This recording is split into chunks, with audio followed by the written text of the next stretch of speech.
Welcome, friends from around the world, to week number 2 of G-Man's Division 5M. There were plans to do a recap of week 1, but our players were just too enthusiastic. They wanted to get started straight away in week number 2. And who do we have for you? Why, it's new arrivals to the leagues making their way through ramp up. Lord Kroaks Knuckles, the Lisbon squad against Children of Dune, who we saw playing last week, taking a convincing 2-0 victory over the Orcs, but losing a few friends along the way. Yes, they have dropped 2 players in a more permanent fashion, and 1 player in a very, very permanent arrangement. There we go, into the game itself. This is week number 2 of play. So, got to know a little bit more about Kubusta in the intervening time. Apparently, a pretty accomplished coach on the tabletop field managed to crown themselves European champion, or emperor, I believe. Though wasn't able to take down the American equivalent. Still though, it's good to have that tabletop experience coming into the game. So while we have seen the Children of Dune, the Skaven team before, new to our eyes are Lord Kroaks Knuckles. So Haunt, their coach, coming into this one, is not very experienced. They have played only a few hours of Blood Bowl in the past. They've been picking up the game over the last week and making their way through the ramp up where they won their very first game of REBBL. So, we'll have to see how they do. Notable for their team lineup for Haunt's Knuckles are that they've only got 2 rerolls, but they have got an apothecary on their starting lineup. And I have been told by Haunt that they plan to use this apothecary very aggressively to keep the numbers advantage on the pitch. Now up against the Skaven team, that's probably not so much of a concern as it might be otherwise, excuse me. But if we do see even a badly hurt, then Haunt's going to be using that apothecary to make sure the numbers stay in the way, as the Children of Dune get a free bonus turn. So checking in on the Children of Dune, I guess this is a kind of a partial recap just for them. Gurney Halleck, one of the Guts runners, did level up and get wrestle, so is a decent ball sacker, someone who can go through and knock over the ball carrier. Wrestle, a lot better than block when the other person has block for getting that knockdown and getting the ball out of their hands. We've also got the level up on Jamis, who's taken kick, and that's why the ball is ended up in such a good position for the Children of Dune here, as they now, with this blitz, are able to move a huge amount of pieces into position, get a gutter runner most likely under the ball, clearing away Bert along the way, looking for the injury. Just a push this time. With only 4 skinks on the whole team, Haunt's going to have to be a little bit careful here about how they handle it. There's an interesting pushback there. Decide against pushing away from the ball itself, so it's going to make it harder to catch that kick. That, I guess, kick yourself and then catch it yourself on the same turn. Maybe. Kubusta isn't so worried about actually getting that, since there's a very good chance anyone who does catch the ball is just going to get knocked over anyway. See, so short hands won't help in the respect. So, Paul Mordeeb, no, not Paul Mordeeb, Lady Jessica, that's right, may not end up moving up, though They were expecting this ball to probably end up scattering around the place, so it will still be relevant. So we've got Gurney Halleck with the wrestle. There's not too much other development so far. This is only the second game that these teams have been in. So there's a little bit of SVP scattered around on the Lord of Kroaks team. No levels, and just 2 levels so far for Kabusta. Alright, so what have we got going on? We've got a Sneaky Beaky. Who's that? Like Kind, sneaking around the side. Worth noting that one of the Gutter Runners is not part of today's lineup. Let's just pull up my notes for today. Where are you? I've got too many things open.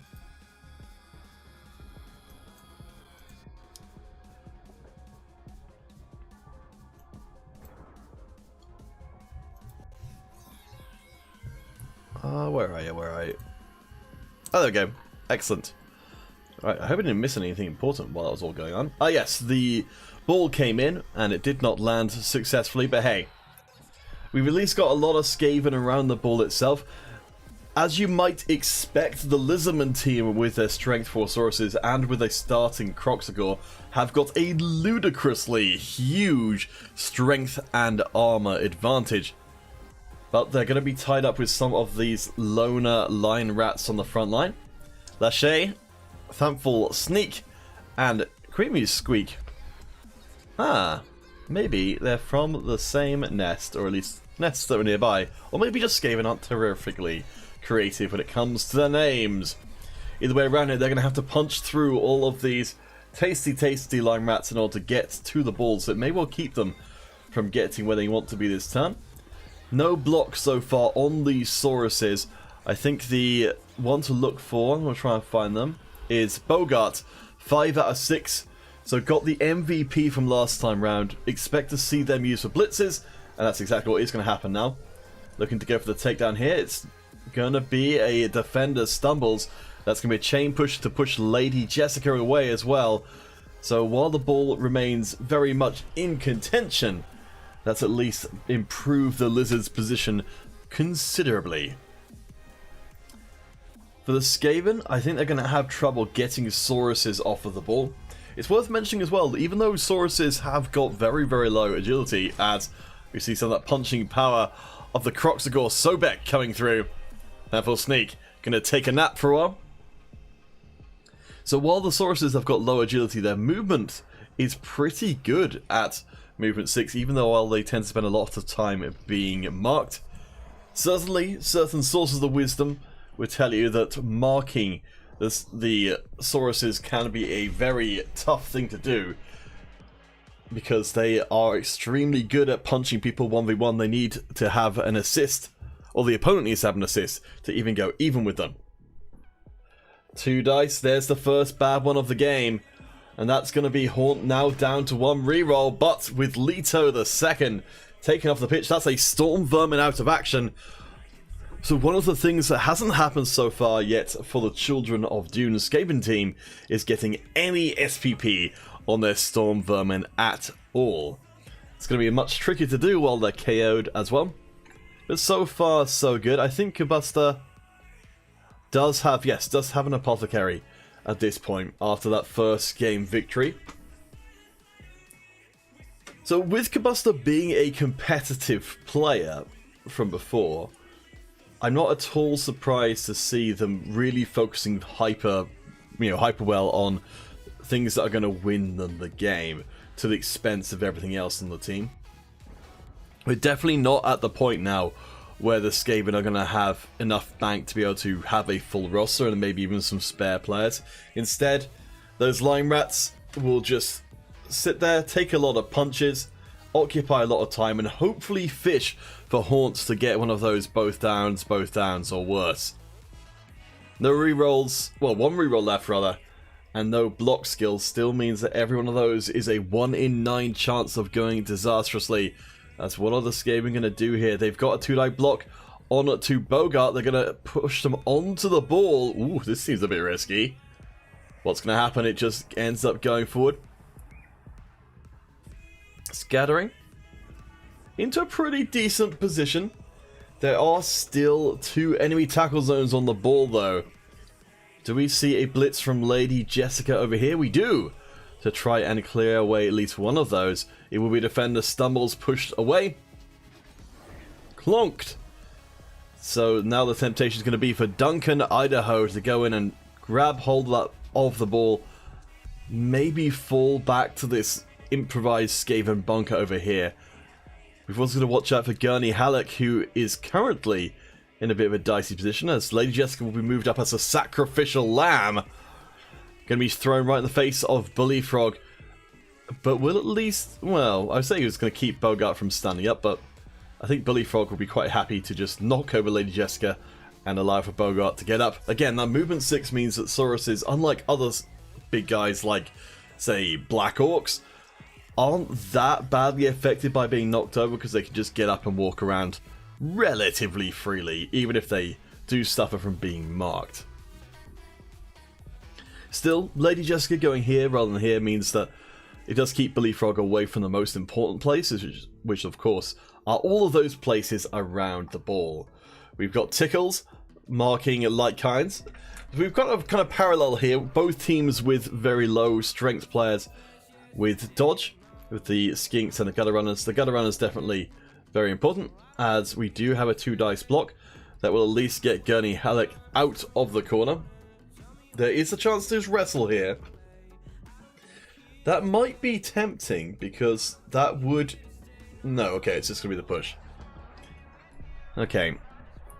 So there's not too much left to do here. We're going to go for a ball pickup. It's not going to go so well. The reroll will allow it, and it's going to be a dodge away with the dodge skill. So I think Duncan should be pretty safe. There we go. That dodge roll is successful after using the dodge, so that'll be used up for the rest of the time. Duncan in the cage on the side of the pitch. This isn't the most secure thing, because if we do end up with Bert making a block against Jamis and managing to get away with it, that opens the door to go after Duncan, though. Let's see. 1, 2, 3, 4, 5. No, maybe not. I take it all back. Fine, viewers. I think it's going to be too tricky to get enough of the players out of the way to get a blitz in. And that's all that Buster's going to need. It's just that one turn extra time to get back on their feet. Hopefully clear a path for Duncan to move up the side of the pitch and make a good run for it, as we will see the initial blitz coming in. So it's going to be a face-to-face marking style, as Jamis will pay the price. Jamis, if you remember from before, sacked and injured the Orc ball carrier in the previous game and has ended up picking up kick for their sins. So we'll have nothing to stop them from being slapped around quite mercilessly here. Will be sent to the side of the pitch. And that is going to mean that Tadpole is going to be left in a pretty awkward position for Duncan to be able to get past, because they'll either have to make a whole bunch of dodges through a whole bunch of tackle zones, or go back and around, which no one of those 3 routes, either up there, through here, or down there, are ideal. As we do see our Kroaks Knuckles friend Sobek making another armor break. He's been kept pretty much in the center of the pitch. Got to watch out for that bonehead, of course, as well. As another knockdown. It's not looking good for the midfield, though that's not an armor break, so at least one of those journeyman line rats will be safe for now. Lady Jessica next to 3 Sauruses right now, as it looks like she'll be surviving the experience for the time being. There are some more stuns coming through, but again, this is pretty good for Kubasta when expectations are really just that you're going to get hammered pretty bad. The big problem, so at this point, Jamis is actually blocking the path up towards the most direct path towards the end zone. I don't know if Duncan would want to actually go that way anyway, but options are getting a little bit limited here. Haunt has done a good job of locking down this flank. You can see they're trying to bring enough people to bear that we will be seeing a dodge push, which is again going to... Okay, so now completely closing off that top route entirely.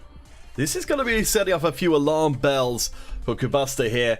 So they've got the path through multiple tackle zones, which is being offered to them. As I think we might be seeing... Okay, yes, another block coming through with the assist. The little skink horde looking to take down Gurney Halleck. Not a bad idea at all.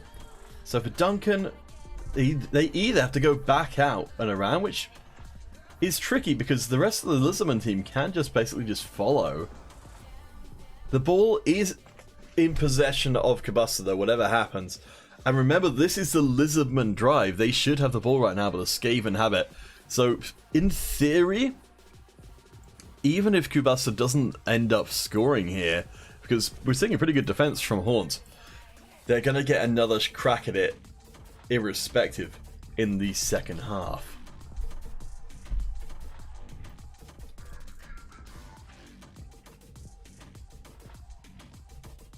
Let me just see if I can...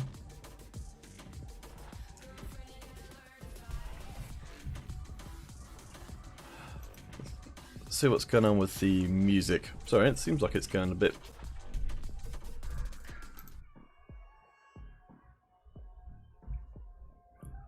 What is that music coming from?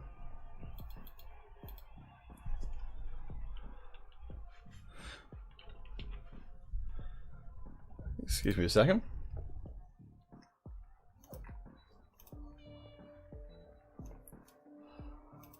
Ah, there it is. Okay.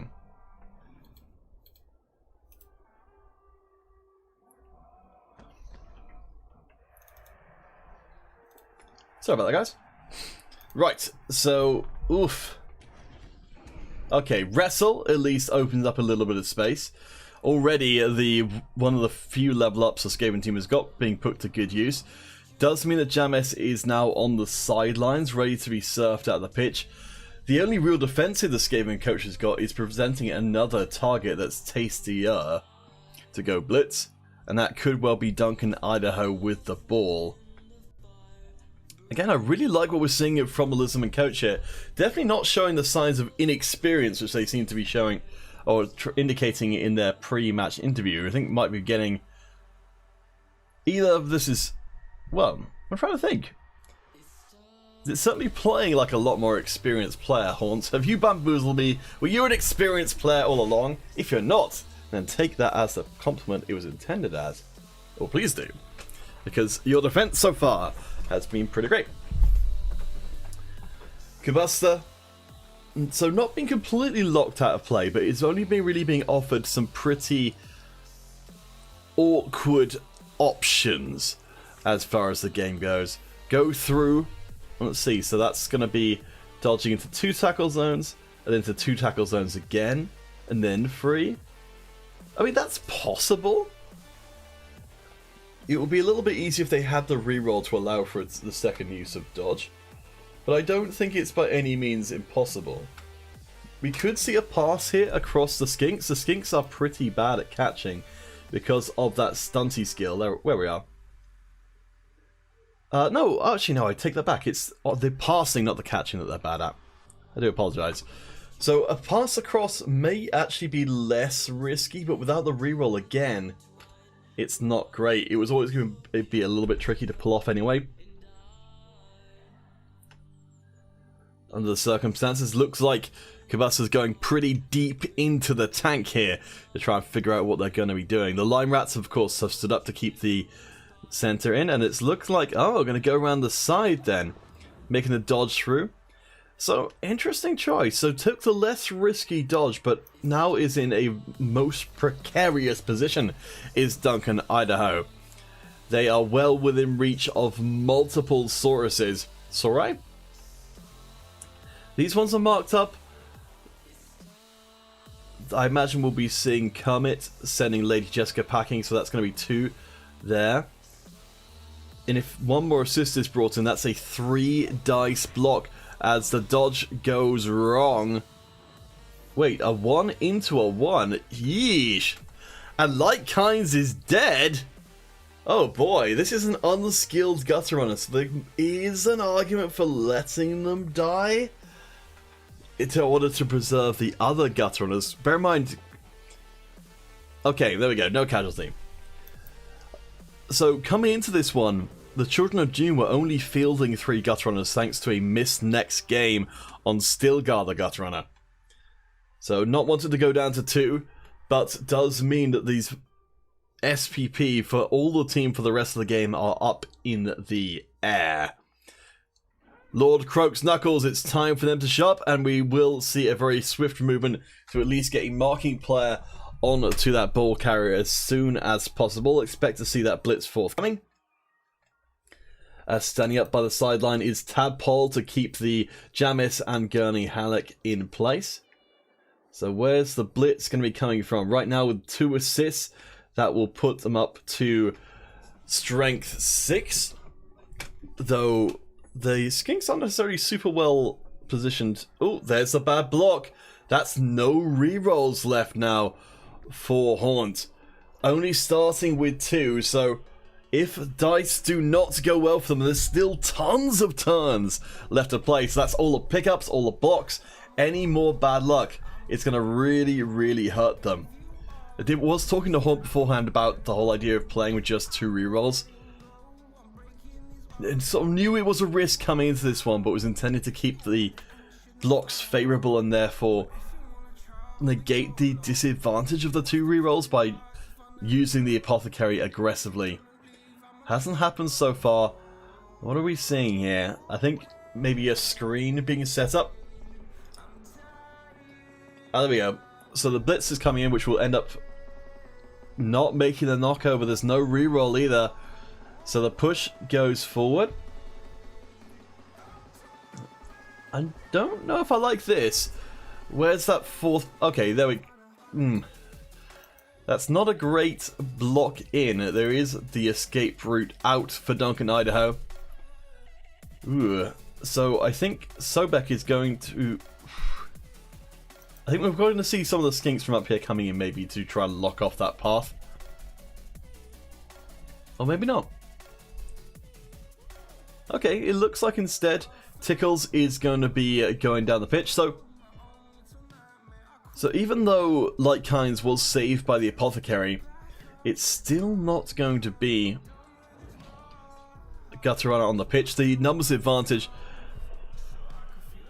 is still sticking as the push is going to get, let's see, Paul Mordiv back to the very edge of the pitch. This feels like a very strong early defense. Maybe just a slight misstep here to not have that corner of the cage fully locked up means that the dodging away for Duncan is going to be much, much easier than it would be otherwise. Otherwise it would be dodges into 2 tackle zones and then probably into at least 1 tackle zone after that. But now it's going to be a dodge into 1 and then pretty much free from there on out. Lime Rats, I expect, will get up. Gurney Halleck and Jamis on the sidelines. The Skaven certainly being pressured pretty hard there, but as we've seen, Kabusta very much, as is befitting of a Skaven coach, willing to throw the entire rest of the team into the fire just if they can get a chance at another touchdown. Oh, to be a Lime Rat on this particular Skaven team. But to be fair though, the Lime Rats are pretty terrible, so they've got it coming. Alright, so we've got all pretty minimal stuff going through. There could be a block away on the sideline onto Tadpole, but it would be a little bit risky. There is only 1 reroll left for the Children of Dune, much as there is no rerolls for Lord Kroaks as we... Woof! Wow! We are seeing dodges into 2 tackle zones, dodging into 1, and escaping out from the cage. So taking the most direct route is Duncan, Idaho, all the way up to the end with the going for it as well. Will they score right now? They will! There we go, Kabusta, maintaining that objective focus, gets a very early steal thanks to a well-placed kick and a blitz result. The cheerleaders are going wild, the fans are standing in amazement. 1 KO is all it's cost the Skavens so far, as they will be getting back their extra Gutter Runner. I think the argument could have been made to try and hold out for a little bit longer, because now Haunt has got a lot of turns to try and score on the touchline.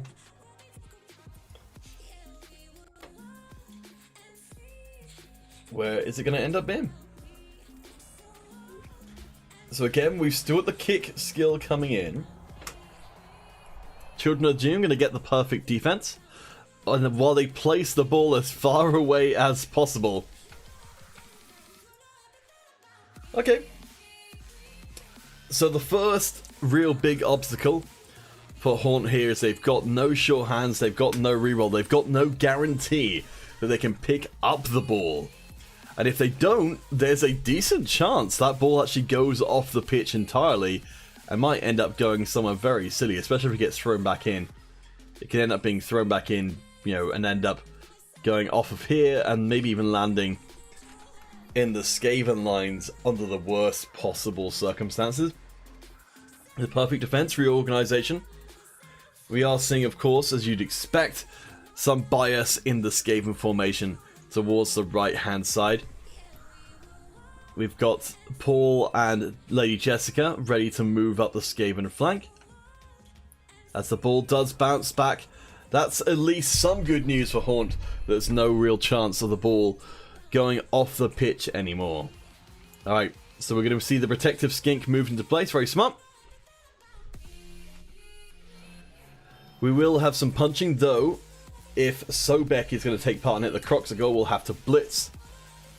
So yeah, that perfect defense keeps that mighty blow of the Kroaks Knuckles away from the Skaven players for a very valuable extra turn.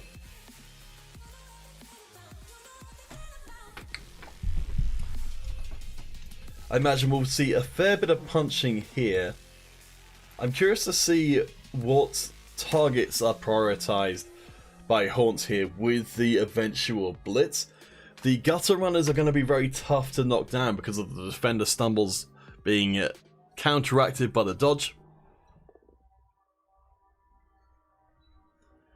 So maybe going for the storm vermin might be better.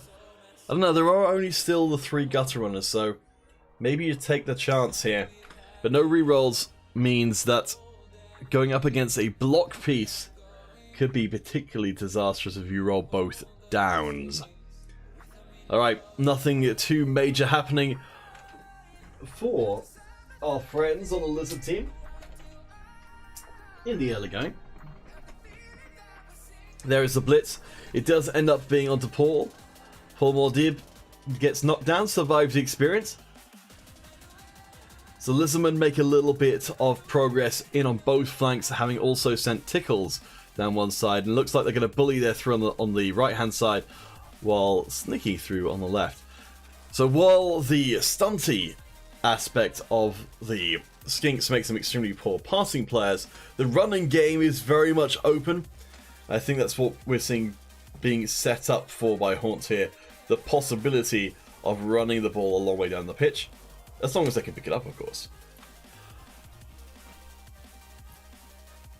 There we go. We've got the chain of 1, 2, 3 as... Oh my gosh. Well, with luck like that, you probably couldn't have picked up the ball anyway. It's double skulls. You had to know it was coming sooner or later, and it's going to be a stun as well onto Wart. That's not a turn fully wasted, because at least the Skinks have gotten into a decent position to set up a kind of, you know, multiple passing or multiple handoff over several turns play, but without any rerolls, that's going to be pretty tricky. And as we've seen, just a little bit of bad luck goes a long way towards allowing Kabusta to get back into this game. So with the opportunity now to go after the ball, at least on the right flank, that option's a little bit tricky. We might see an attempted blitz from Gurney to push Burt out of the way and allow access through to the backfield from there. That would allow all 3 gutter runners to start making some moves towards the ball itself. And Hip Hop has got a couple of handoff targets, including Burt, so we'll see what happens. An assisting gutter runner moves in. That will be Bogart, the almost leveled Saurus, knocked to the dirt. No injury or anything like that, though.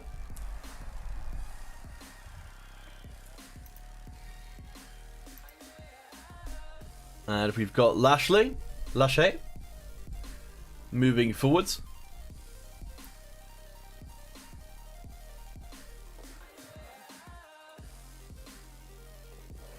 And a couple of dodges later, we are seeing Gurney Halleck making their way up the pitch towards the ball carrier. It's going to be pretty darn tricky for those lizards to get the ball free of the Skaven. Again, hyper focused on getting those touchdowns. It's the only thing that matters. Let's see, we'll be seeing a little bit more of a dodgy dodge. There we go.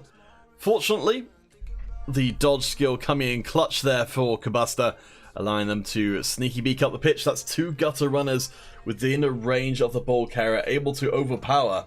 And with wrestle as well, there's a pretty decent chance they might successfully blitz that erstwhile ball carrier hit pop before they're able to do too much of anything. Storm Vermin also gets the dodge away as well. Wow, that's pretty great. As Lady Jessica also dodges. What in the world? Manages to get a push of Bert towards the ball. Interesting. I suppose at the same time, while that's towards the ball as the crow flies, it does mean the rest of the Skaven team who have broken through remain between Bert and the ball itself, rather than send them this way, where they can maybe go round the outside. So Haunt going to be feeling the pressure here and now, while they maintain the strength advantage. The lack of rerolls really hurting. And the nerves have to be setting in a little bit. What if you can't pick up the ball at this point? You basically concede the goal straight away. There is at least the opportunity for some aggression towards the gutter runners here, as we will see a ball carrying skink moving into position. That's Freckles, who's already got a score under their belt. Bonehead, not a great time for Sobek to be taking a nap. Will not be participating in this particular turn's event, which means that none of these sources will be able to get free. Instead, they'll just look to get as much clobbering down as possible. Kablamo! Quimut Squeak has been removed. That is one of the loners.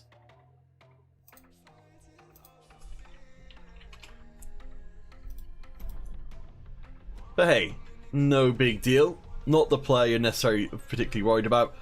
So we've got Lollyhops, which is a great name for any player.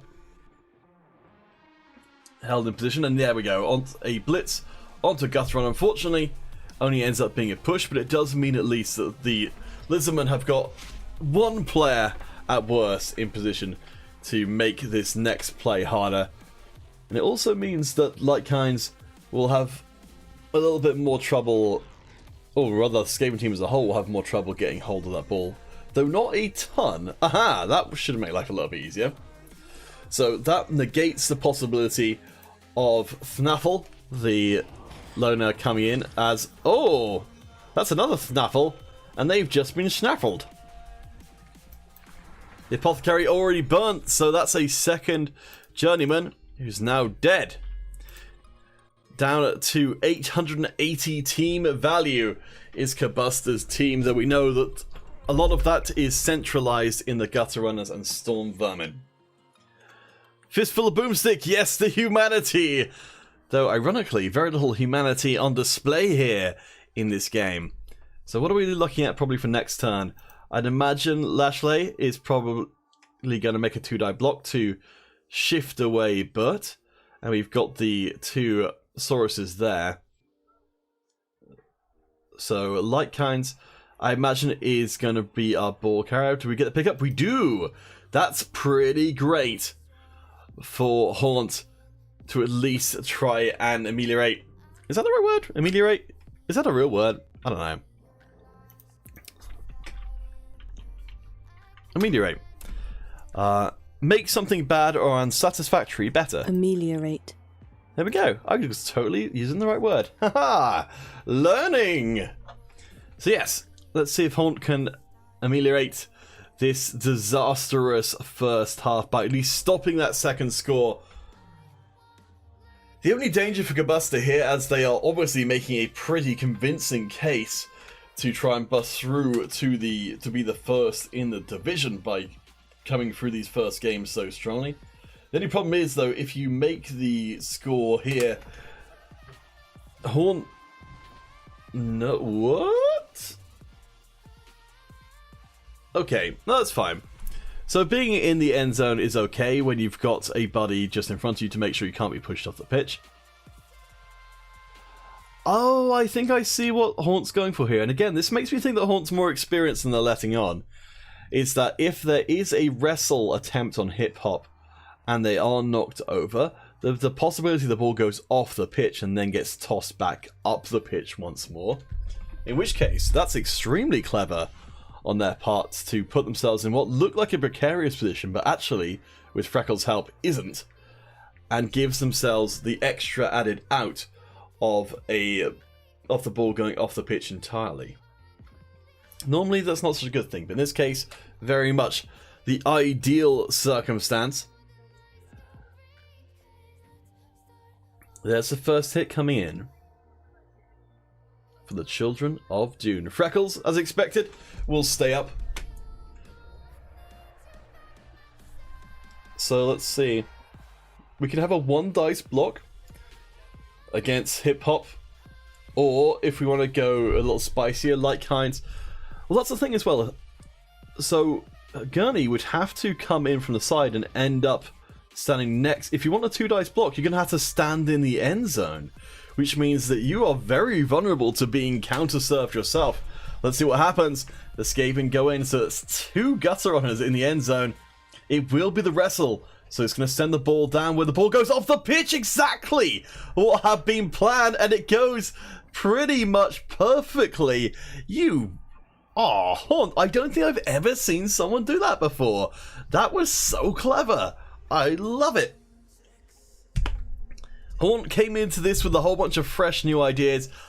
The more I see, the more I'm convinced that Haunt is not a new player, because that was pretty great and took a lot of forethought. So I don't know, Haunt. I'm buying it less and less every passing moment. But either way, very, very well played. The Skaven now going to be left scratching their heads and going, oh, well, that wasn't really an outcome we accounted for. While there was a bit of luck involved with having the ball scatter the right direction, Haunt certainly set up a situation where that could happen. And I don't think I've ever seen someone do that before. Maybe that's totally common at the higher levels of REBBL, but from where the parts around where I've been, folks, why they have things a little bit more simple, as Lady Jessica will go in with the short hands, pick up that ball, scoop it, and make things a little bit trickier for the Lizardman. Though, to be fair, Jessica has ended up right next to Bully Frog. So we're either going to see a dodge away here, or quite likely Lady Jessica's going to be hitting the dirt anyway. Alright, there's a dodge. It is good. We're going to be seeing the pass as well, which does land. Wow, what a recovery from Combustor here. But that's still not going to be ideal. There is a kind of improvised cage here for Duncan Idaho, who is very close to leveling up as well. So let's see. Ideally, you'd like to be able to get rid of Lachey so you can come in and blitz the ball carrier. I don't know if that's possible. Something to consider as well as the Kroaks Knuckles. Okay, I was going to say the Kroaks Knuckles does have prehensile tail, so moving them up to cover the ball carrier could be totally legitimate, but didn't happen this time. I don't think wanted to risk the blitz on a bonehead, which is understandable. It's a pretty sucky way to lose. So let's see, are there any ways around? 1, 2, 3, 4, 5, 6, 7, 8. Alright, we can get the one. If we go for a 1 dice block here, and it's a push, or better. Wait, we've also got 2 Sauruses down here. We don't even need to do that. 2, 3, 4, 5. Yeah, that's a totally fine blitz from below for Tadpole. It's obviously going to feel a little bit bad you can't surf these gutter runners on the end zone, but it needs must, I suppose. Alright, so we've still got a Storm Vermin hit over here. I think that's probably going to end up being a much lower priority than going after the ball carrier. Even though with that block again, it's going to be pretty tricky to get that ball carrier down. There's the mark onto Lady Jessica, who successfully dodged away before. We've got one Saurus moving up to make sure that she stays locked down. And I think it's going to be a side block. Yep. Pushing sideways. Oh my gosh! Another double skulls for Haunt. These rerolls. Cursed by Nuffle for not doing that. Fortunately, at least nothing worse happened there, but that is a totally free Gutter Runner. Oof, that is tough. A tough look. Perhaps now a little bit regretting not moving up a extra player to cover for that eventuality. But still, Kavasta has gone from recovering from Haunt's spectacular sideline play to now pretty much having a free... No, I think just literally just has a free run into the end zone. Does have a reroll if they want to try and get a little bit spicy and go after some of these skinks. I'd be surprised, though. There we go.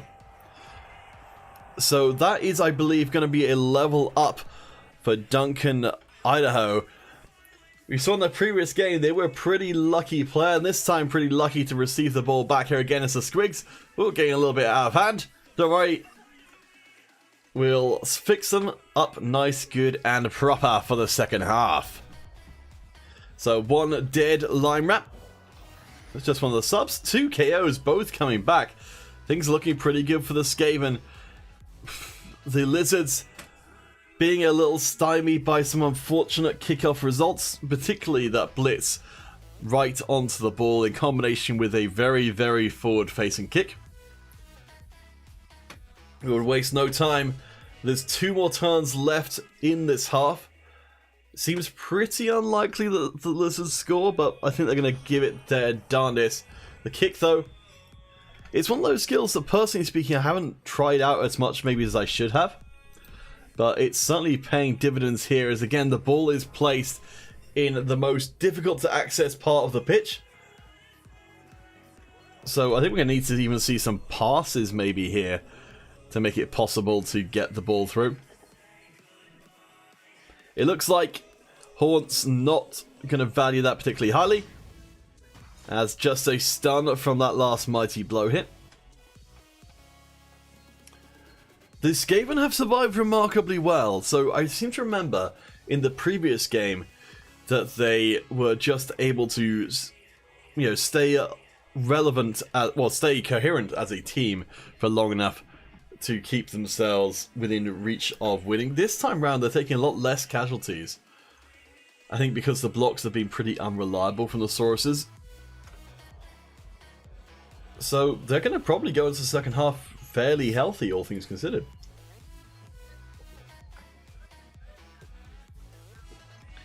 Do make sure you load up on delicious water. Keep yourself hydrated in these hot times. Or even if you're a lizard from the lands of Lustria, you're still probably mostly made of water.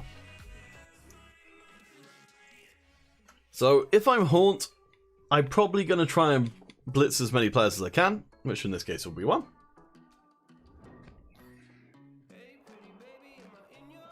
Jamis survives the experience, and Wart, the Saurus, able to move up and try and lock down some of the Skaven formation. So at this point, I guess we're going to need a... Let's see, I guess a pickup does succeed. Let's see, are we within scoring range? The Skinks do have very large movement. 1, 2, 3, 4, 5, 6, 7, 8, 9, 10. So 2 going for it. But yes, very much in scoring position. There is going to be a pass required, though, to get it to them. As we mentioned, there is the minus on the pass for those stunties and no rerolls. And only really one scoring... In fact, no, there just is only one scoring threat for the Lizardman team. So fully expecting to see our good friend Bert here getting him focused down. That's exactly what is happening. Going in there. And clonked. That scoring possibility pretty much removed. Only one turn left for Haunt in this half after this is said and done. So I think we'll have to make do instead with just punching, kicking, biting, scrapping, and maybe even fouling. I mean, I would be semi-tempted if I can get one of these gutter runners over to go after them with the skinks. The good news for Haunt is, much like Kabusta, hasn't really taken too much in the way of casualties so far. So certainly fouling the gutter runners is a lot more likely to end out well. So I wouldn't mind seeing them going for it if they get the chance. And I'd want to see them make that chance if they can. I could easily see Sobek the Kroaks Knuckles trying to go in and 3-dice block a gutter runner if they're given the opportunity to as well. Because with Mighty Blow, that's a pretty solid chance of actually injuring one. The dodge go through successfully. It's another chase into the backfield. Kabusta actually with a chance of picking up a third touchdown if things go spectacularly badly. We know there's no chance of scoring anymore though, so I don't know how likely that's going to be. I think we might even see another hanging out on the side of the end zone strategy employed. So on the table for the Lizardman team in this round of play is getting as many blocks in as possible and potentially getting some fouls in as well.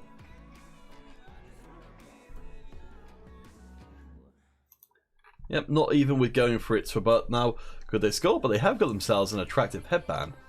I really hope that's something we get for Blood Bowl 3. It's a lot more customization of our players. Alright, so... Oh, I thought we might be seeing some sort of weird chain pushing going on, but no.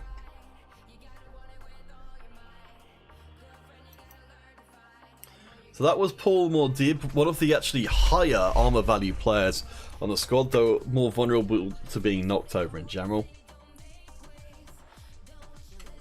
Okay, what's going on here? Sir Pickles! Hello from Big O. Hey, how you guys doing? Yeah, we're definitely doing things at a lot more of a Big O friendly time zone right now. These guys wanted to play pretty much as soon as the round was available today. I had not slept very much, so I do apologize if I sound a little incoherent. It's because I'm very tired. Yeah, so Pickles, lovely to see you guys. I did think about playing in the Big O, but the time zones just didn't quite seem to work out as what? Okay, would that have worked? 1, 2, 3, 4, 5, 6, 7, 8. That could have been a thing. That pass was successful. It's a shame it was... Yeah, it's a shame they didn't get rid of Lita the second, or that would have actually been... Well, it still wouldn't have failed, but it would have been a bit of a better chances to succeed. But hey, all credit to Haunt. They are seeing some avenues of play, which I just wouldn't have necessarily even considered. So good for them. Chain pushing all live long day. Just another thing to add to the file of Haunt has definitely played more than they're letting on. Because I sure as heck didn't know about chain pushing after I played the game for a few hours. Alright, so Children of Dune, they've got the final turn of this half. The Kroaks Knuckles ultimately ended up not being used for anything because the priority was put on getting the return score for Haunt, and I think that's reasonable.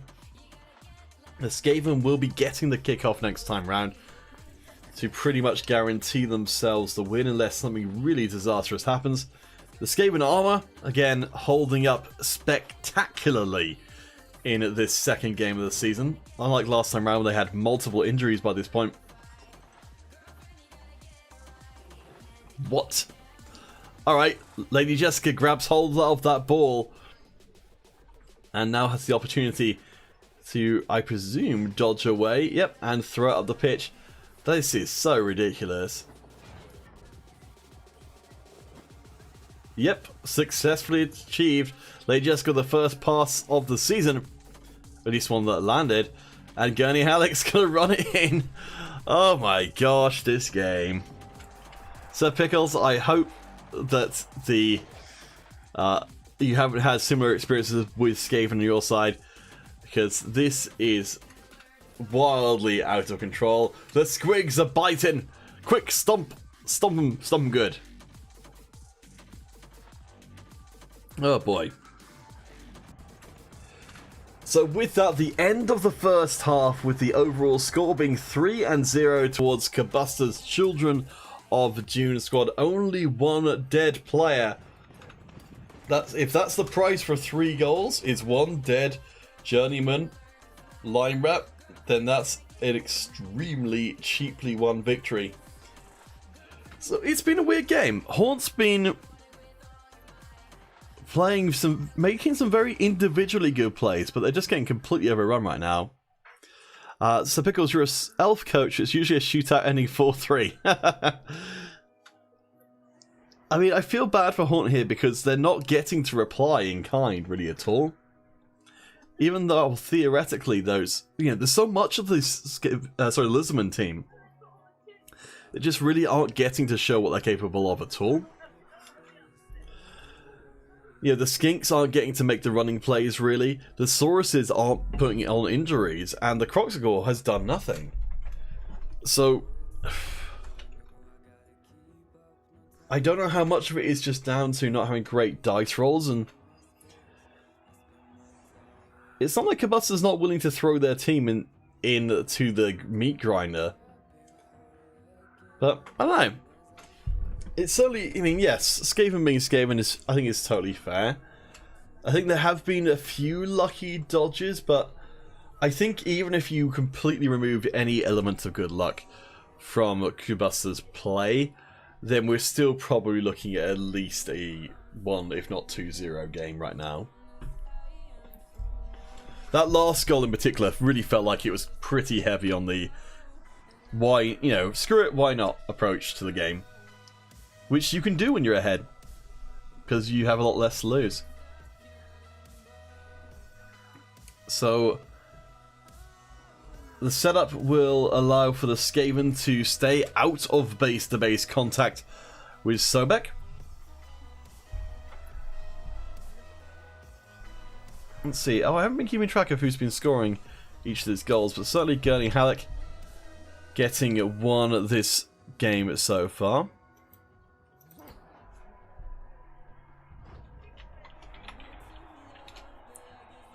High kick. Nice, nice. So Lady Jessica getting under the ball. Not successfully passing it, but hey. It's a little bit of bad luck burned away. That's my theory of luck. It's a finite resource and you can get through the bad luck as much as you can for the good. Alright, so we've got a move up the side. It's going to be seeing hip hop put down in the dirt. Kablamo KO'd. So that evens up the numbers of players on the pitch. And will allow for a little bit of penetration through there from Paul and from Like Kinds as well. So again, the Skaven, we kind of see the game plan that Kabusta has been going for pretty much all game, which is to try and get away as much as possible from this line fight, which is the main strength of Haunt's Lizardman team. Now with the game being stretched out across a good chunk of the pitch now from here to here, Lizardmen are going to have to break up their own formation to be able to even do anything about what's going on right now. And the more they're scattered, the less their individual strength is going to be a major problem outside of the injuries really stacking up a lot more than they have been. So Gutter Runner's quite happy to scoot away. So it's going to be Duncan. That's right, Duncan, who has, I think maybe he scored twice. Let's just say that he did score twice. I'll double check that afterwards. Let's see. So we have one score here. Yeah, it has to be. It has to be that Duncan scored twice. Good job, Duncan. So without a blitz, it's not possible to get through on the right-hand flank. The ball pickup is good. I think it's going to be a handoff over here on the pass, trying to keep the numbers of dice roll limited. That's pretty conservative play from Kabusta. But that does mean with the screens set up, they can just move it right in the center. And I'm not sure I like that so much. That's a clear path to the ball carrier. Surely one more going for it. It's got to be on the menu.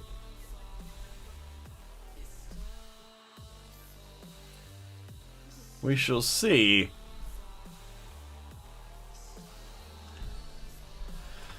It's a real kick of sand in the face when a coach decides they're going to try and score instantly on you. Not because they're being pressured, but just because they want to try and get more goals. And in this case, that seems to be what's going to be happening here. I think Kabusta just be able to more or less sneak around, do what they please, and get away with it pretty darn well so far.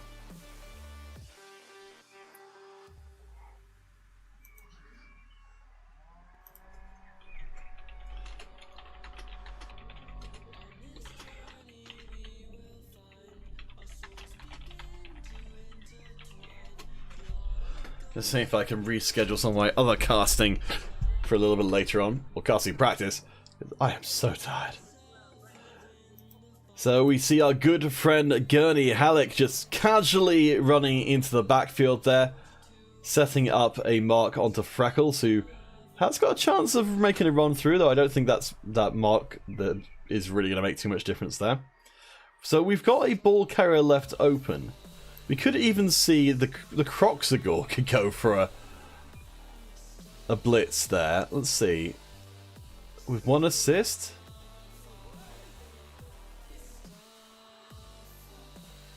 Okay, so that negates that one there. We need someone to negate Duncan Idaho. And then we would have a 3-die blitz, I believe. Yeah, 2 strength, 5 strength. I mean, it's a bit much to put the whole game on a Kroaks Knuckles blitz, but that would be a 3-dice blitz, as long as you've got a coverage for Duncan, which I'd imagine that Bogart can do pretty easily, yes. Okay.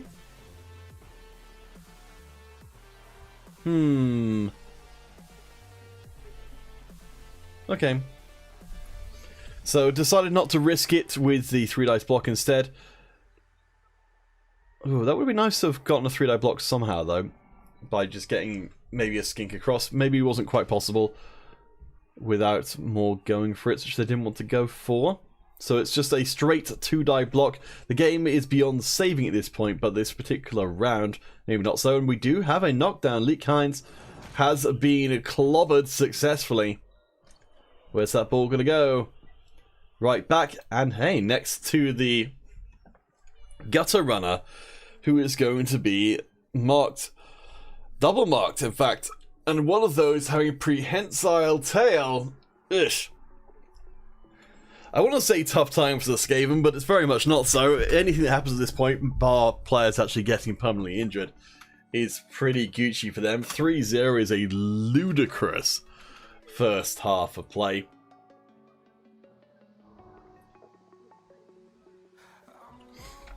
In fact, I'm going to note that down. Ooh, hello.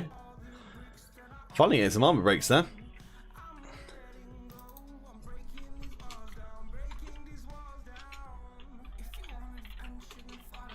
The first half, 3 goals. Craziness. Alright, so... Oh, well though, there we go. Freckles trying to dodge away.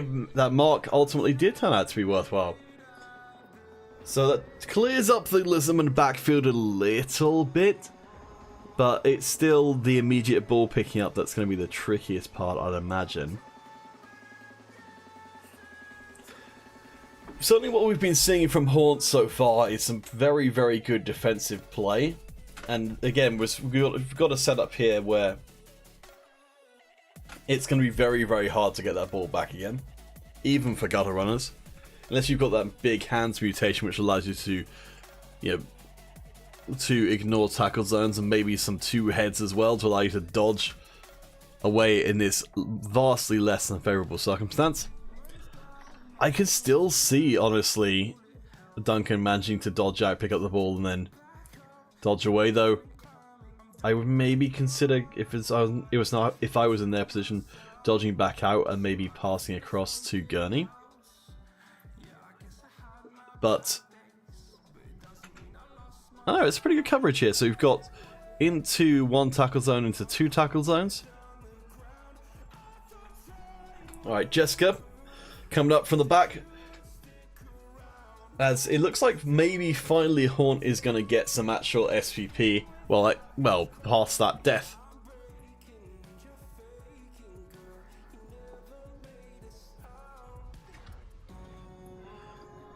Oh dear, those poor little Lizzies. They are very, very squishy, and they just got squished. Tickles, KO'd.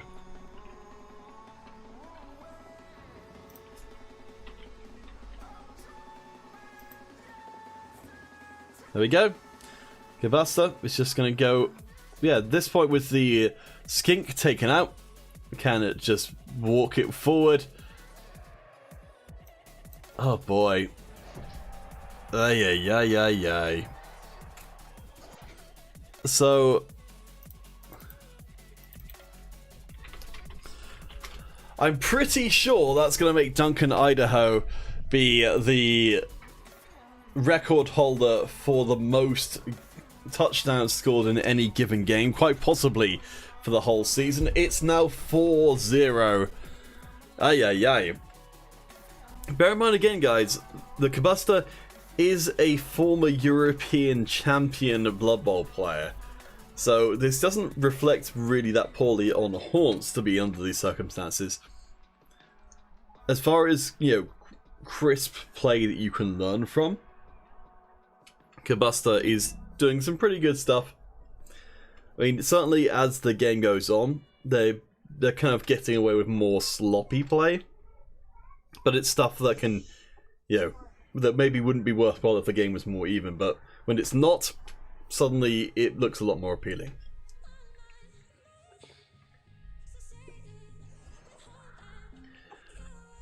So we're expecting to see probably another short kick.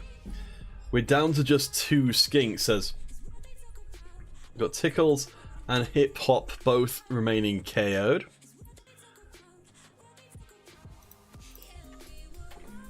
Which pretty much puts the effective team values on the pitch. I should really get this as a as something I can change more easily.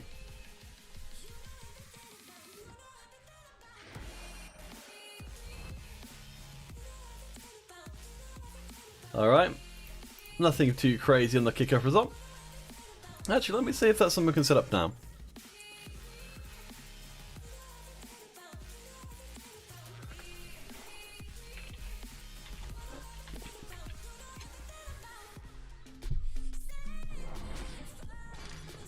Oh, Light Kind's getting KO'd. That's something. That is something. Not necessarily anything particularly major, but take it.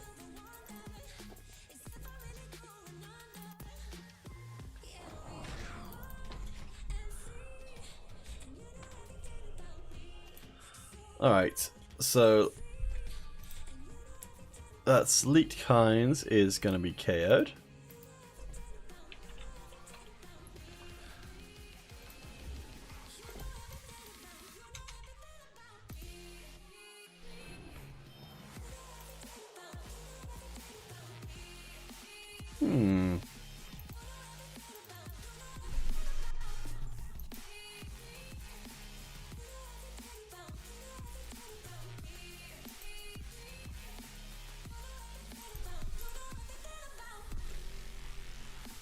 Alright, I'll figure that out another time. For anyone who's kind of curious what I was trying to get up to there, I was going to make it so that there is a active team value count on the screen, but I think it's proven to be a little bit trickier than I'd hoped it would be. So the kick right back to the backfield of Lord Kroaks Knuckles. Let's see, so of the two remaining players on the pitch, Freckles has at least got some SVP, would be getting a level up if they manage to score here. Yeah. Well, no reroll this turn means that it could go a little bit rough, as Leto the second will get injured. That's a miss next game on the Storm Vermin. Not too shabby.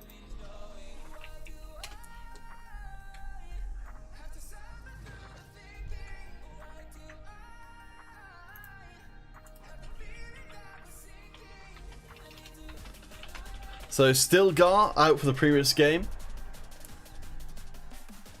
The ball pickup goes sideways. Could we be seeing our first 5-0 game? Maybe even 6-0 if things continue to go the way they're going. Oof, I don't know what to say, Horn. This has been a pretty rough experience all around.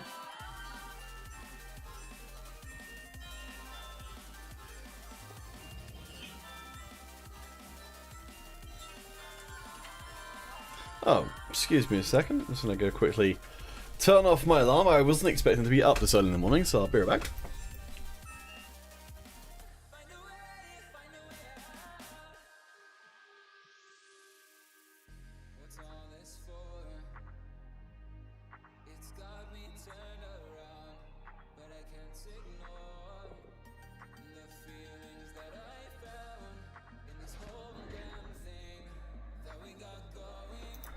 Righty, back with things once again.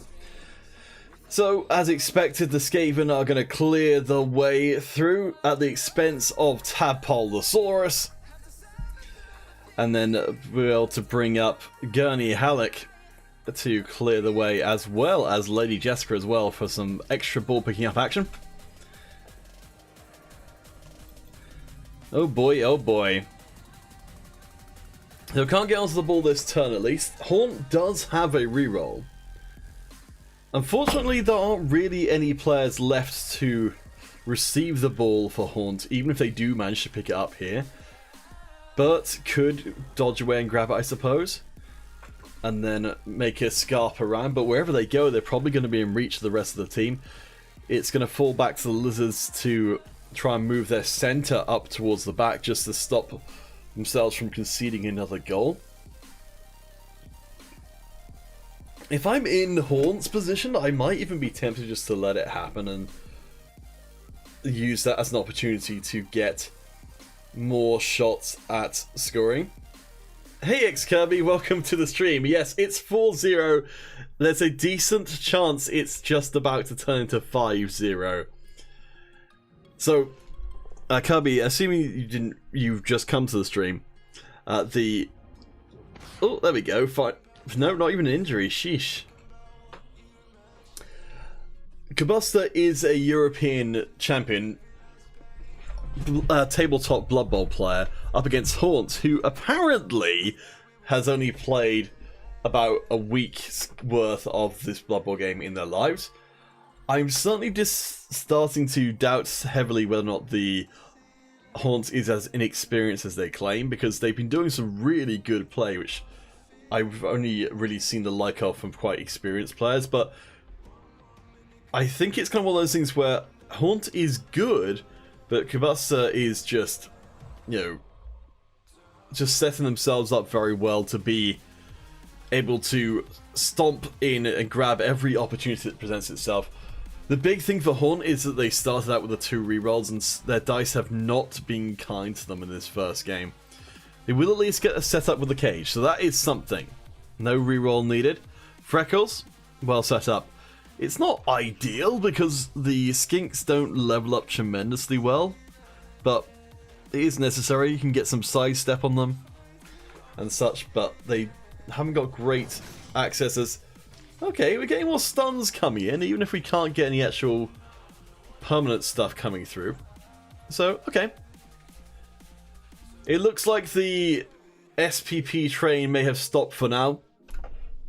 I guess it's ultimately just going to be Duncan Idaho scoring 3 times this game. Maybe not going to be the 5 or 6-0 that I feared for the team. Oof. If I'm Lizards here, I don't know, do you start doing things like handing off to Sauruses and then just trying to score with them to get the most out of this game you can? Because 1 score for a skink is, you know, when it's not going to put you any closer to actually winning, feels like it's a pretty proposition. I'm not sure about this. So the Skaven, okay, they're moving in for the 1 dice block, fair enough. This does mean that the gutter runner, Duncan Idaho, who's been scoring all the goals, is in prime punching position. Let's see, Kermit and Warp both could... Oh, there we go. It was to clear the way for an attempt on the ball carrier. 1 dice, and it's double skulls! Finally, it happens the other way around. Gurney Halleck going to get stunned. So that's multiple Skaven players stunned down on the pitch right now. Opportunity is here, even if it's not for a win, for Haunt to at least get some more SPP. There is also the opportunity for going for a pretty aggressive foul, as Lady Jessica will get smacked. Has got AV7, will get KO'd. The Children of Dune are starting to fall apart a little bit here. They are down to 640 team value by my count. We've got the 1 death, 1 miss next game, and 3 KOs.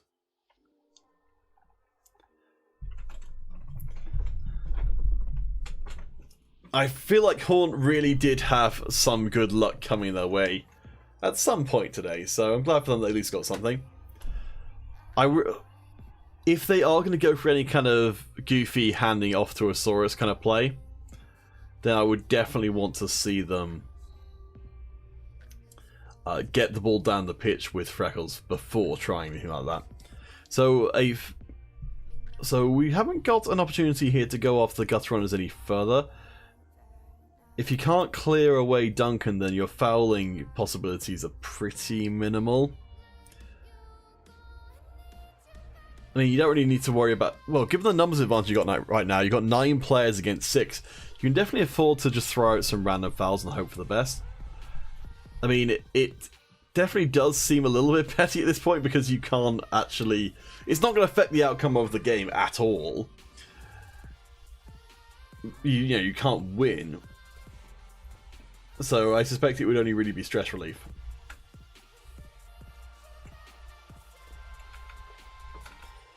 So moving down the pitch is going to be good old Freckles. I think it's probably more likely than anything Freckles is going to hold onto the ball so they can get the level up when they score. There's very little left in the terms of defense for the Children of Dune, the Skaven team, as you'd expect. The 3-die block still can't get the job done, as it's just a pushback onto Duncan Idaho. Ooh, with a hit coming through there. Taking down Paul more deep. But nothing more. Only players left to go are the Kroaks Knuckles, who has got a free block. At some point they're going to have to cause an injury with their mighty blow. You'd think it would have been quite a while ago. They have been kind of stunning people and such, but is this going to be it? Nope. The Kroaks Knuckles, Sobek has spent pretty much the whole game just sitting in the middle of the pitch, punching journeyman line rats and not really accomplishing too much. There was a big question about whether or not the Kroaks Knuckles was worth it in exchange for picking up an early apothecary, but dropping a reroll. I think, given what happened in the first half, the lack of rerolls, it's one of the things you can get away with sometimes, but I'm certainly feeling like if I was playing a similar team, that I wouldn't really feel comfortable with 2 rerolls based on what we've seen so far. The very limited starting skills for the Lizardman team have made it extremely punishing when things go badly. As we're going to be seeing a 2-die blitz on the ball carrier. And they're down. Freckles hits them up. The ball goes into a pretty good position for the Lizardman team, at least. But hey, I mean, this is another example. Kabusta knows that they've won here, so they can go for stuff which is generally kind of risky, because the stakes for them are nothing. If they, you know, if things go really badly, then who cares? They're not going to lose. Jamis, this will be the second game in a row where Jamis, the lineman, has successfully blitzed the ball carrier and knocked them over. So, all credit to them as... what? An attempted ball pickup. We've got a reroll.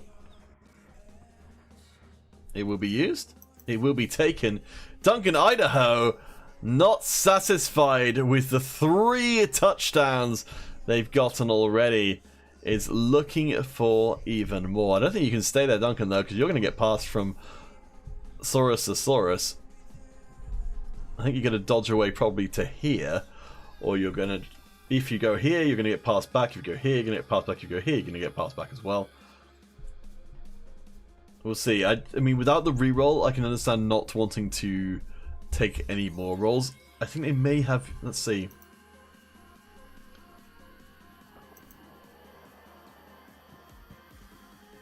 Oh, just try to throw out the pitch. Okay, fair enough.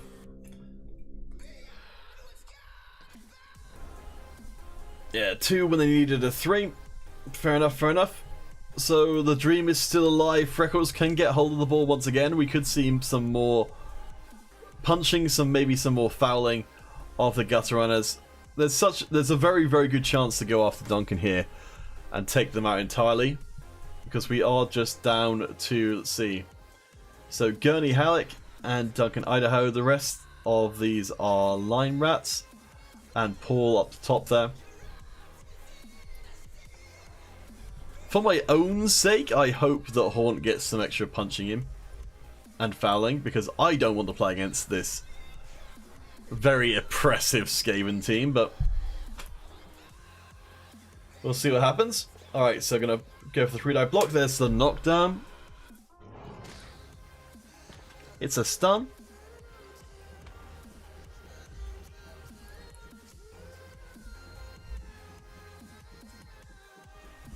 So where do you go next? Could sneaky beak around the place. It's just going to be a push away. So this leaves that one reroll for the pickup attempt by Freckles, since they are the only remaining player on the whole of... No, it's actually tell a lie, but it's also hiding behind there. I didn't even notice them. So there you go. There's the runaway. Hide next to Bully Frog. Very sensible. We have seen before that Jamis is more than willing to go after the ball carrier. It's probably just going to do it again. That's not enough of a mark to make sure that they don't. They can just dodge away to... And the Skaven linemen have got really long movement. Bonehead on the Kroaks Knuckles. Not ideal. Do we see a foul? I think a foul onto Gurney Halleck at this point would be worthwhile, because you're really only looking for a stun on the foul anyway, and that will keep them out of play for another turn. Instead, just going to bring up more defensive. So it seems like Haunt is just going to be satisfied with getting that one touchdown out of this game, rather, at least, I think 4 goals is the most I've seen in a game anytime soon. It did look very close to being a game where it could have been 5 or even 6. But finally, the Lizards getting to play some actual Lizard style. The Bonehead is a little painful, taking away not just the tackle zones, but also the prehensile tail effect as well. Very easy to dodge a route, but this time round, it's going to be a reroll dodge for Jamis, who's again going to go for the ball carrier. This time, gets another knockdown! That's 3 ball carrier sacks in 2 games. Kabusta, you've got to give Jamis some wrestle, because They have proven themselves to be extremely adept at getting hold of the ball. There's still the possibility... Okay, with no rerolls, I can see why we're actually avoiding going for the ball there. Though I don't know if this opportunity will be as good again, because while the Sobek going boneheaded has really opened up the center of the pitch tremendously, Sobek's going to be coming back next turn and probably planting themselves next to the ball. So the chances of getting the ball back go dramatically down from this turn onwards. I probably would have gone for a grab anyway. Even if it would have failed, I think it might have still put the ball into a better position than it was. We'll see what happens. I mean, if you're Haunts here, you've got to surely go for a 3-dice block, a 3-die blitz onto one of the, onto the Gutter Runner.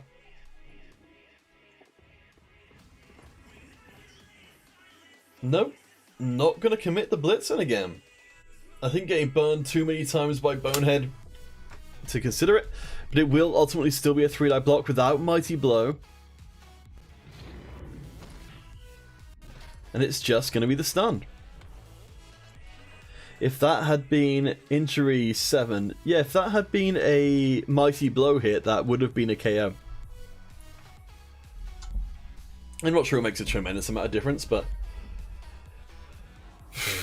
when you've got a reroll, going in with a Saurus definitely seems like you've got a much better chance of at least getting that initial knockdown.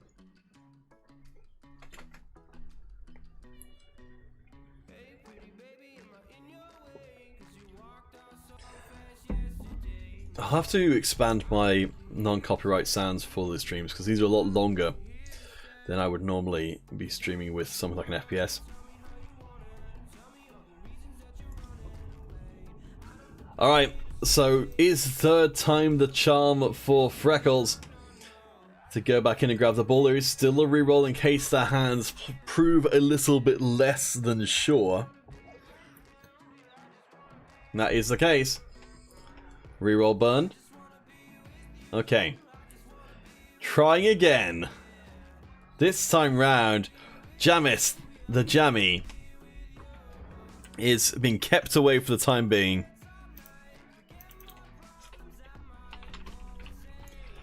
And they're definitely Jamis the Jammy from here on out, no matter what Kabusta says.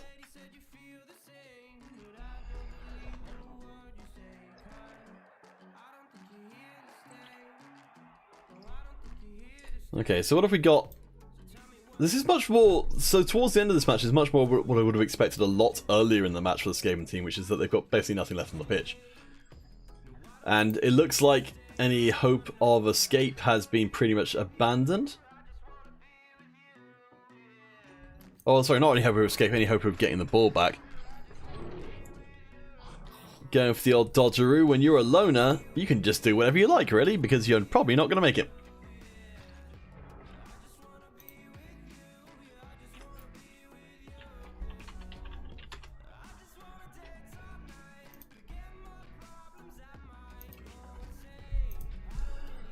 Okay, so finally, after slogging through so many sacks on the ball, so many bad pickups, so many blitzes, so much disaster, Haunt seems like they're finally going to be able to get their first touchdown of the game. We know that Kabusta is able to run in and make a one-turn touchdown if the dice favour them. Not so favourable just there, though. I think that's still good for a skink block, though. Which could at least push the lineman next to the Kroaks Knuckles. So, Haunts brought in the Kroaks Knuckles to take these early hits for the team. Unfortunately, they've been really not able to dish out as much as they were hoping they would be able to give as... Hello, the old belly bump. And Jamis is finally taken out of action, at least for the rest. No, for the rest, it will be for the rest of the game. And there's the score. 4-1. So one more turn left for both teams. Let's see what they've got for us. So 2 dead and injured, and all the KOs coming back. Whereas only 1 for the Lizardman team. Woof! Man, this has been a pretty tough match to watch.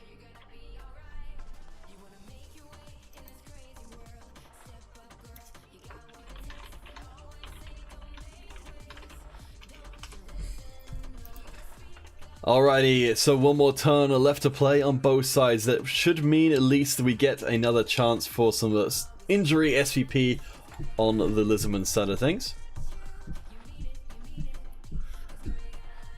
So Sobek being set up in the center, 2 Sauruses on each side. Looking like they're trying to... I don't know if this is a specific 1-turn touchdown defense, but I could believe it. So the 1-turn touchdown relying on getting several pushes onto the opponent, which is pretty tough to ask when your opponents are big, scary lizard guys. But I think Kabasa might well still go for it anyway, because the worst that's going to happen is they'll fail. And they'll have to settle for merely 4 goals in a single game. I think you probably go for some passing SCP here. Oh, interesting. No.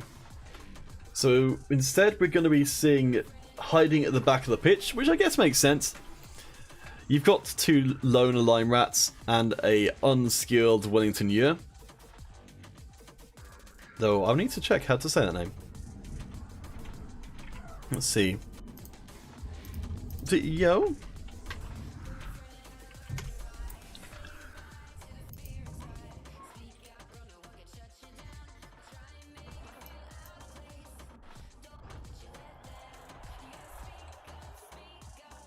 Yui. Apparently. Children of Dune get an extra reroll. So that passing dream, the vanity pass, is very much real. Duncan Idaho, already 9 SPP. I wouldn't mind seeing Light Kinds getting a chance to pass this, just so if they get MVP they can still level up. Oh no, instead it's going to be Paul Mordib. Alright, the pass does go badly. But the reroll saves it, and that is 1 SVP for Paul. Nicely done. Dodging away as well to keep Haunt from getting SVP. Oh boy, I mean... I'd honestly leave the Lime Rats there. In this particular setup, none of the teams are going to be playing each other again, so denying SVP to Haunt's team at this point is probably only going to hurt you. As okay.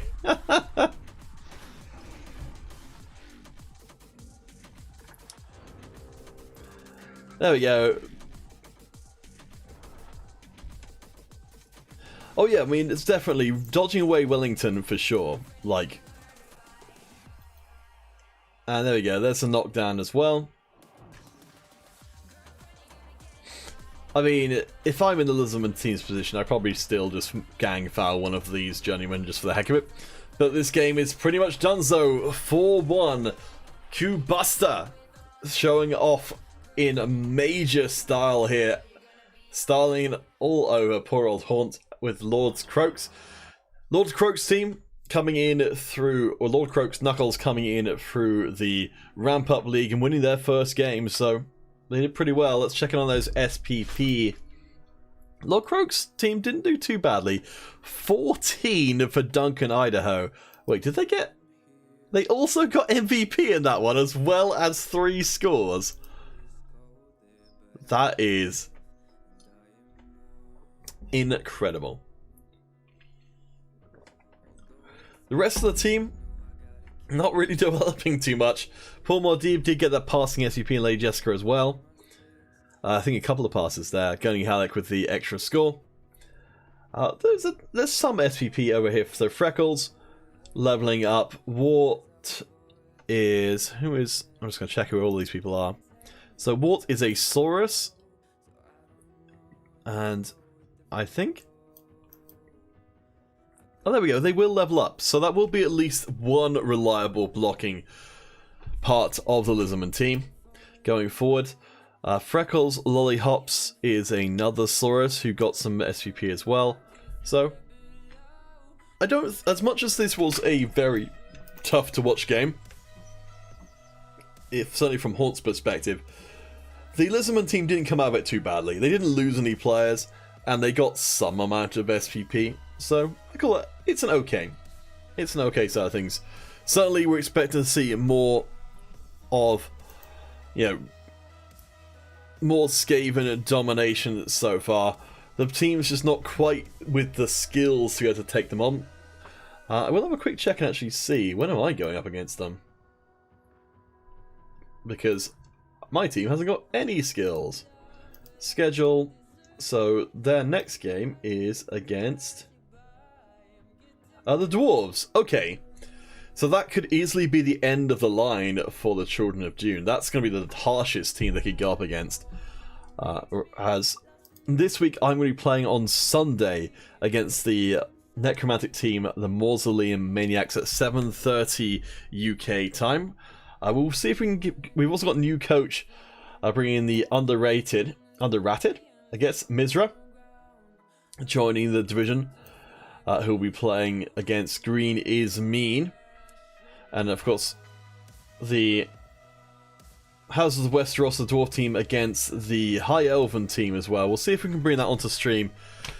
But thank you guys for coming back and joining us. It was a very, very brutal first game of day number 2 of the 5M division. But we hope you guys have a wonderful rest of the day. Well, even what day is it? It's Thursday. That makes sense because the day just turned over. Again, I'll be playing on Sunday at 7:30 UK time. My particular game, which is going to be up against a Necromantic team. And I haven't got any level ups at all, so... Hey. No, to just catch up on... Let's just do a recap, I guess, such as it is. So, my team, the Dashing Haberdashery, got a bunch of free SVP for getting an admin win, which does mean that one of the catchers is very close to leveling up, as is one of the Blitzers and one of the linemen. So, in the next game, if things go badly, I'm probably just going to be doing a bunch of vanity passes. Who else haven't we really looked into? So, let's just do a quick whip round and see if anything interesting has come through. So, Houses of Westeros, they did get block on their runner. Yes, and they won at 2-0 against the Mausoleum Maniacs before. The Mausoleum Maniacs. What have they got going on? Not too much. No level ups at all. Brittle Barry getting the MVP. Rabid Ronnie. I remember before Max Howler ended up sleeping out most of the game. So the Maniacs, basically in the same position I am. Blood of the Eldar. Let's see. Nothing new there at all. Green is Mean, who lost out in that first week. Also, no new developments. Pitch Naka. Let's see. They got anything going on? Nope. All new. So we'll have to see what ends up getting... Let's just check on the... Because it looks like the results have been validated already. There we go. Freckles has leveled up. So Wart the Saurus actually, rather than going for blockers, decided to go for guard. So really looking to try and push forward the Lord Kroaks Knuckles strength advantage. But, I mean, that's going to make it a lot harder for Warts to level up because of their blocks still remaining unreliable. We'll see. I think it could be fine. Alright guys, I think that's going to do me for now. Thank you all for watching. This has been one of what will probably be several live games from week number 2 of the Rebels 5th M Division.